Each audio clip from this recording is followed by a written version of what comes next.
What's going on, fellow collectors? My name is Vic from Vic's Cards, and today we are hopping into the first episode of Card Chronicles. That's right, we are going to take a deep dive into the electrifying world of sports cards, so buckle up and get ready for an exhilarating ride through the allure and treasures and the unforgettable moments that make these shows an absolute for every collector. But before we get started, please do not forget to hit that subscribe button and ring the notification bell so you can see every episode when they premiere, and let's jump right into it. On today's episode, we're going to talk about the allure of sports card shows.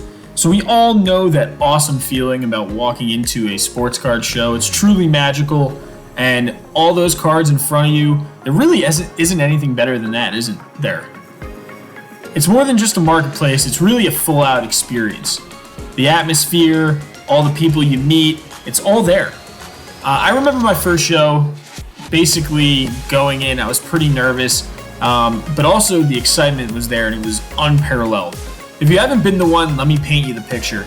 Picture a bunch of rows of tables with cards out everywhere from every era and sport imaginable, even trading card games. The air's buzzing with the energy of fellow collectors, and you're surrounded by the very essence of the hobby we all love. It's an experience that transcends the cards themselves and something that you must check out if you are a card collector. Now, I want to move into something more important when you're going to the card shows. It's what you want to look for.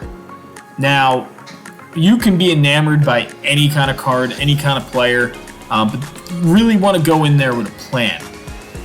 And with that plan, there is always time and place, and every show you're going to find a hidden treasure. And the hunt of that treasure is what is really the fun part. So navigating a sports card show is 100% an art.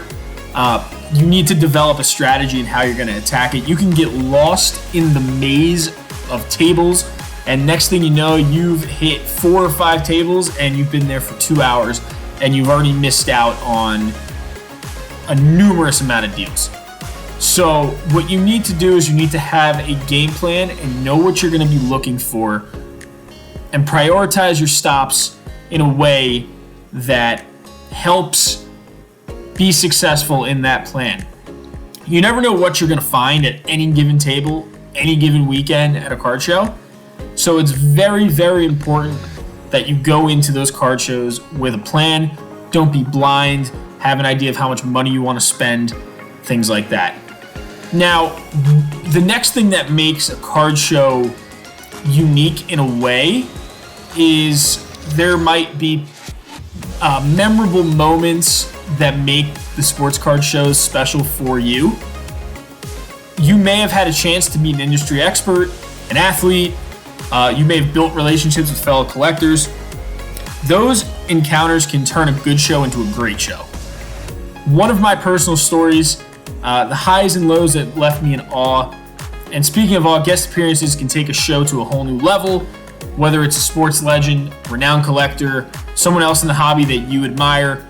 All these guests bring a unique role and ideas and energies that can't be matched anywhere else. Seeing Joe Glecko at a show that I was just at was pretty cool. I've never met him in person, to meet him, so it was really awesome to see Jets legend, well overdue Hall of Famer Joe Glecko get into the Hall of Fame, and it was just really awesome, and that made that sports show, it was already good, and that moment made it even better. So, go in there and do not be afraid to link up with people. Don't be afraid to talk to people, get to know people. And that leads me to my next point is, just like you do for your job, networking is also crucial at a sports card show.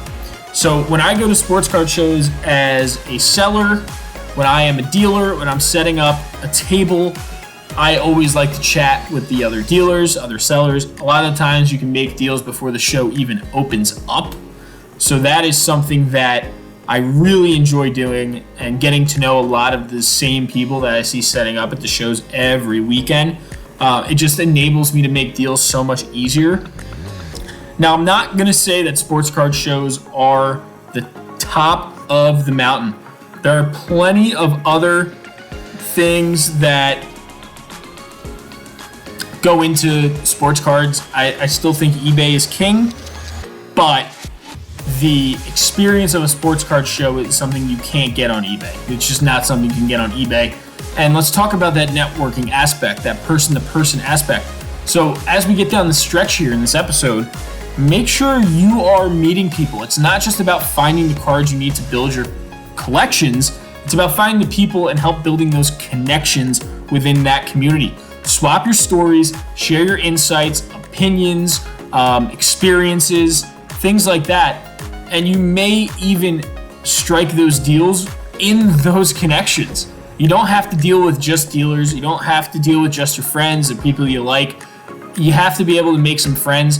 Some of the most valuable connections in the hobby were forged at shows. And even if you are uncomfortable doing it in person at a show, Twitter's a great place. I've met a lot of people on Twitter that I've now met in person. So, the community is really what makes the hobby thrive. And it drives us to be better people. It drives us to, work towards that common goal, which is building the best collection that we can. It's not all just about buying and selling and making money. And without each other, there is no hobby, right? So if there aren't people that share the same common interests that we share, there is no hobby. So as we wrap up here, I just want you guys to think about just a few things when you're going to a card show. Don't think about the high, flashy stuff. Don't think about, I gotta get the next big thing. Don't follow all these big content creators that show you all these crazy cards that they're not even buying anyway. They just want to show other people's awesome collections out there. And watch those videos, gain your own understanding. I really hope that you enjoyed this. This series is more informational than anything. But remember, if you really did find this episode exciting or informative, please hit that like button. It helps me more than you know.